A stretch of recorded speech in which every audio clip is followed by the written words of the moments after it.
welcome sign for Dunsmuir loomed ahead, its peeling paint and crooked lettering the first sign of trouble. "Welcome to Dunsmuir," it declared in a font that looked like it belonged on a carnival funhouse. "Population 247, give or take a few." Sarah, ever the optimist, chuckled beside me. "Looks charming, honey." Dunsmuir wasn't on our original itinerary. Our road trip was supposed to be a relaxing escape, a chance to unwind before the summer chaos began. But a flat tire in the middle of nowhere and a grumpy mechanic with a questionable sense of humor had sent us on a detour.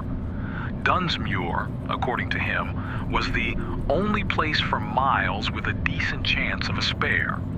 The town itself was a ghost of its former self. Weathered storefronts with boarded-up windows lined the dusty main street. A tumbleweed skittered across the cracked pavement, the only sign of life. An unsettling silence hung in the air, broken only by the creak of our aging Volvo as we crawled down the deserted street. "Maybe we should have just waited for a tow truck," Sarah muttered, her voice barely a whisper. I forced a smile. "Nah, it'll be an adventure. Besides, the mechanic said there's a decent diner here. We could use some lunch." The diner, fittingly named The Last Bite, looked like it hadn't seen a customer since the Eisenhower administration. Inside, the air hung thick with the smell of old grease and something vaguely metallic. A lone figure hunched over a counter in the corner, his back to us. He didn't turn as we entered. "Hello?" Sarah called tentatively. The figure remained motionless. We exchanged an uneasy glance. Finally, I cleared my throat. "Excuse me?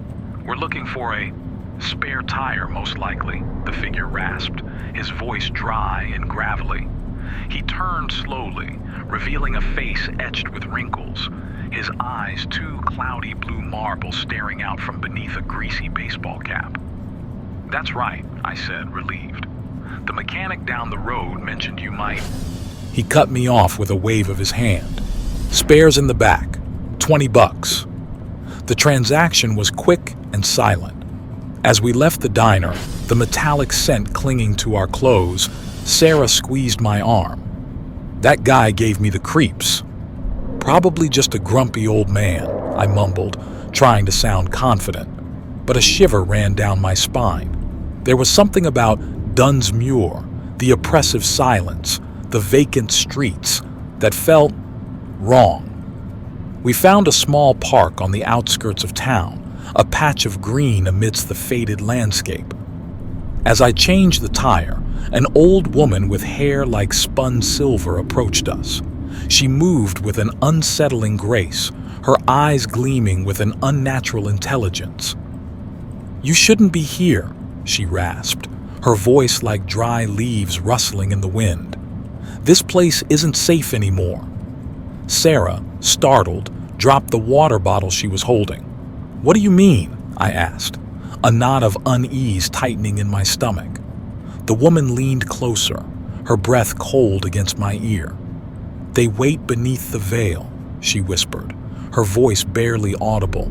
"The stars are wrong, and their hunger grows. Leave.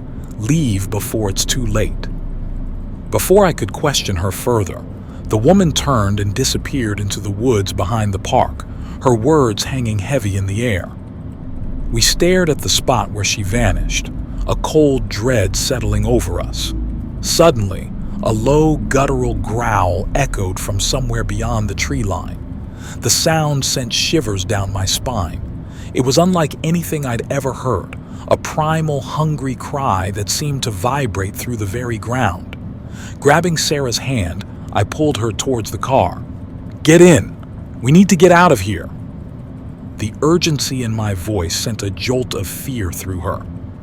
We piled back into the Volvo, the engine SP sputtering to life as if hesitant to cooperate. Then, with a screech of tires, we peeled out of the park, the growl from the woods growing louder with every passing second. In the rearview mirror, I saw it. A monstrous silhouette emerging from the trees, its form shifting and warping in the fading light. Tentacles, thick and inky black, lashed out from the darkness, reaching for our fleeing car. We were on a deserted road, miles from any sign of civilization, and with a bone-chilling screech that shredded my eardrums, the monstrous entity lunged. The Volvo lurched violently as the creature's tentacle slammed against the passenger side. Sparks flew, metal groaned, and Sarah screamed. My foot slammed on the gas pedal. Through the shattered window, a grotesque head emerged from the darkness. It was vaguely humanoid, but with skin like peeling bark and glowing red eyes that burned with an unholy hunger. Its gaping maw, filled with rows of razor-sharp teeth, stretched impossibly wide, emitting a low, guttural drone that seemed to vibrate through my bones. Fear, primal and all-consuming, threatened to paralyze me. But one glance at Sarah's terrified face, her knuckles white as she gripped the dashboard, spurred me back to action. We couldn't let this thing take us. Not here. Not now. Taking a desperate chance, I swerved off the road, aiming for a narrow dirt path barely visible in the fading light. The car bounced precariously over rocks and ruts, tires spitting gravel as we weaved through a dense forest. Behind us, the monstrous growls echoed through the trees, growing fainter but no less menacing. The forest path seemed to twist and turn endlessly, the trees forming a dark, oppressive tunnel overhead. Just when I thought we might have shaken off the creature, a deafening roar erupted from behind us. I caught a glimpse of the twisted figure bursting through the undergrowth, gaining on us with alarming speed. Panic clouded my judgment. I slammed on the brakes, the car skidding to a halt in a cloud of dust. The engine coughed and died, leaving us stranded in the heart of the darkening woods. The creature, its monstrous form silhouetted in the dying light, closed the distance with each earth-shaking step. There was nowhere to run. Sarah whimpered, burying her face in her hands. Despair threatened to engulf me, but then I remembered the old woman's cryptic words. The stars are wrong. Looking up at the darkening sky, a thought struck me. The clouds were clearing, revealing a sky choked with a constellation I'd never seen before. An unnatural grouping of stars glowing with an eerie, malevolent light. Could this be the key? Could the stars be the entity's weakness?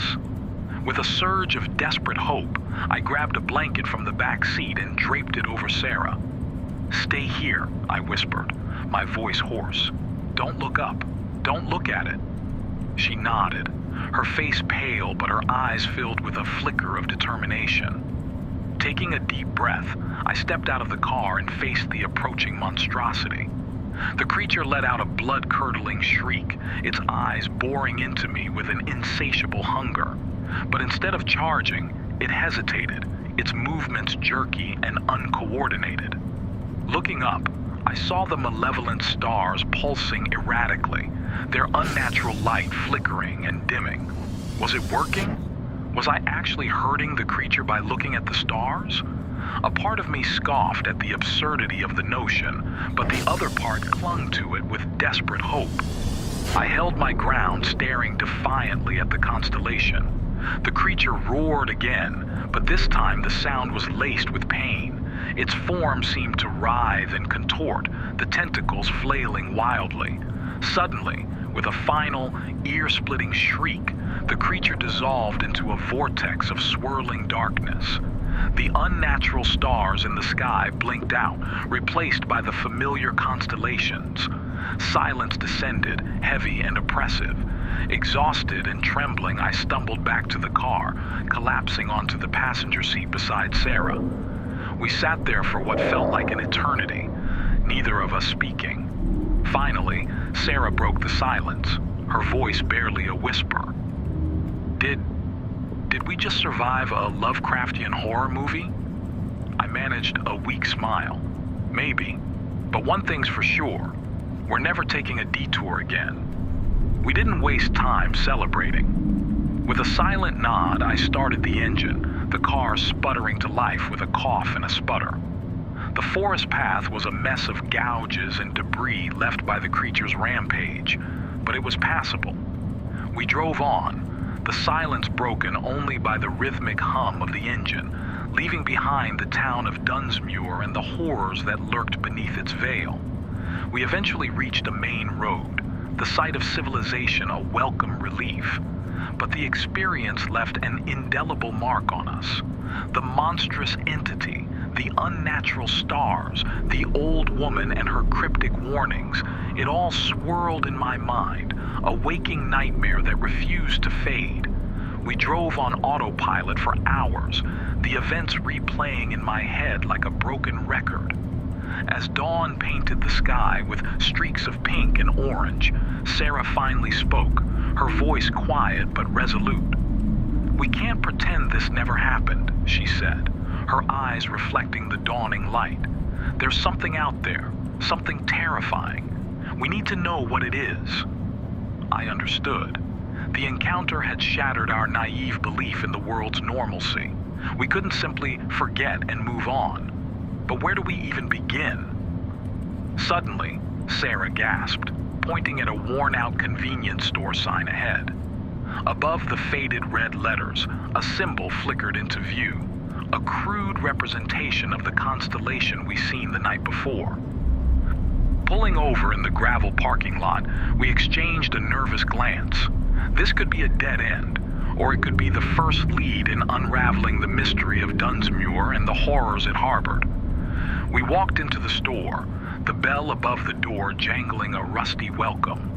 The place was sparsely stocked, dusty shelves filled with expired candies and forgotten snacks. Behind the counter, an old man with a bushy white beard sat hunched over a crossword puzzle. He looked up as we entered, his eyes, the same unsettling blue marble as the old woman in the park, scanning us with an unnerving intensity. "You shouldn't be here," he rasped, his voice echoing the old woman's eerie whisper. But unlike her, his tone wasn't menacing, but filled with a weary sadness. "We saw the symbol," I blurted out, unable to hold back. "What does it mean?" The old man sighed, a deep rumble that seemed to emanate from his very core. He pushed aside the crossword puzzle, revealing a worn, leather-bound book filled with strange symbols and diagrams that vaguely resembled the ones we'd seen in Dunsmuir. "That," he said, his voice low and grave, "is the mark of the Starborn. Ancient entities, older than time itself, drawn to our world by the alignment of certain stars." He pointed to a specific page in the book, depicting a horrific being with a similar silhouette to the creature we'd encountered. "They slumber beneath the earth," he continued, his voice laced with a chilling knowledge, waiting for the veil to weaken, for the stars to guide them. The weight of his words settled upon us. Dunsmuir wasn't an isolated incident. There were others, these Starborn, waiting for their opportunity to breach the veil. "What can we do?" Sarah asked, her voice trembling but laced with a newfound determination. The old man closed the book with a snap. "There are ways," he said, his eyes flickering with a hidden fire. "Ancient rituals, forgotten knowledge, but it will be dangerous, a path fraught with peril." "We can't ignore this," I said, my voice firm despite the knot of fear in my stomach. "We have to try." Stepping deeper into the musty store, leaving the world of normalcy behind, we embarked on a new journey. A journey into the shadows, armed with nothing but a cryptic book, a desperate hope, and the chilling knowledge that we were no longer just tourists on a road trip. We were now the unwilling guardians against horrors lurking beyond the veil.